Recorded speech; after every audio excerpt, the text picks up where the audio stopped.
Tahu nggak sih bahwa 70% dari isi bumi ini adalah air? Sebagai negara kepulauan terbesar di dunia, Indonesia memiliki hamparan laut seluas 6,4 juta kilometer persegi atau 77% dari total wilayahnya. Kalian tentu sudah tahu apa itu laut. Ya, benar, yang airnya asin itu loh. Pernahkah kalian bertanya, mengapa bisa asin? Faktanya, air laut berasa asin karena mengandung komponen NaCl yang tinggi.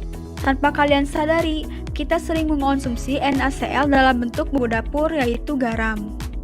Garam adalah suatu mineral kristal yang terdiri dari dua unsur, yaitu natrium dan klorida. Gimana sih proses pembuatan garam itu?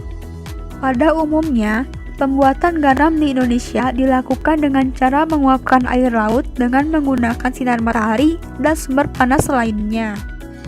Meskipun Indonesia memiliki kadar air laut yang tinggi, pada nyatanya garam yang kita konsumsi ini belum tentu garam hasil produk negeri. Mengapa? Karena berdasarkan fakta, Indonesia masih mengimpor garam loh, dan impor garam Indonesia ini tergolong tinggi, bahkan naik di tahun 2020. Mengapa bisa impor? Karena kandungan NaCl dan air yang ada pada produk garam Indonesia belum memenuhi standar kandungan garam di industri. Lalu, proses pengolahan garam di Indonesia kebanyakan masih dilakukan secara tradisional, sehingga proses pembuatannya terbilang cukup lama. Oleh karena itu, kami berinovasi untuk menciptakan suatu produk yang dapat membantu petani garam untuk memaksimalkan produk yang dihasilkan. Dan inilah produk kami, Crafts 20, terbuat dari bahan aluminium yang membuatnya ringan. Komponen-komponen yang ada pada Crafts 20 yaitu ruang penampung yang digunakan untuk menampung air laut. Ruang penampung ini menjadi bagian yang cukup penting agar proses produksi tahap 1 ini menjadi lebih efisien dengan cakupan yang lebih banyak. Yang kedua ada filter.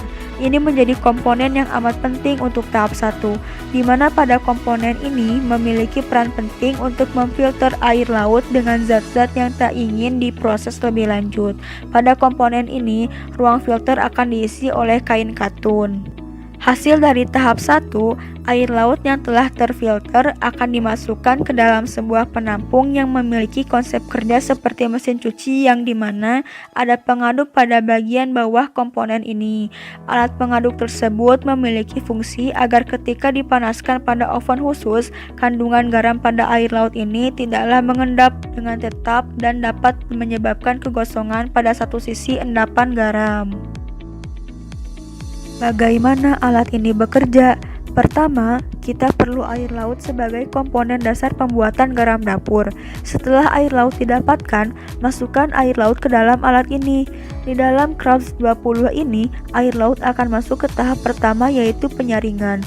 Di sini, air laut akan disaring menggunakan kain katun agar impurities atau zat-zat yang terbawa dari air laut dapat terpisah. Air laut yang telah tersaring akan masuk ke tahap kedua yaitu pengeringan 1 dengan cara dipanaskan atau rebus hingga kadar air habis.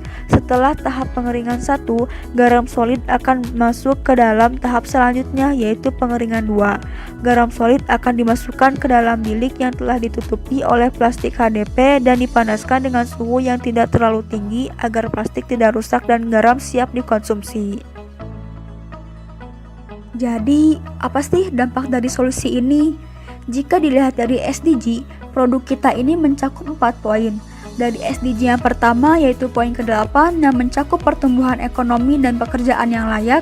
Lalu yang kedua adalah poin ke-9 yang mencakup industri, inovasi, dan infrastruktur. Lalu selanjutnya adalah poin ke-10 yang membahas tentang pengurangan kesenjangan. Dan yang terakhir adalah poin ke-12 yang membahas tentang konsumsi dan produksi yang bertanggung jawab. Dari SDG yang telah disebutkan, kita dapat meningkatkan atau memperbaiki produksi garam lokal yang mencakup SDG 8, 9, 10, dan 12, memperbaiki kesejahteraan petani yang mencakup SDG 10, serta memperbaiki nilai gizi untuk konsumen SDG 12. Dari pemaparan dan solusi tadi, itu sebenarnya Mimin sendiri loh. Di balik ini semua, ada teman-teman hebat yang menciptakan inovasi ini. Yuk, kenalan. Yang pertama ada Ryan, Khalifah, Vina, Astri, dan saya sendiri Zeranita. Kami harap jika alat ini berhasil, para petani garam dapat bekerja lebih efektif sehingga menghasilkan produk yang berkualitas.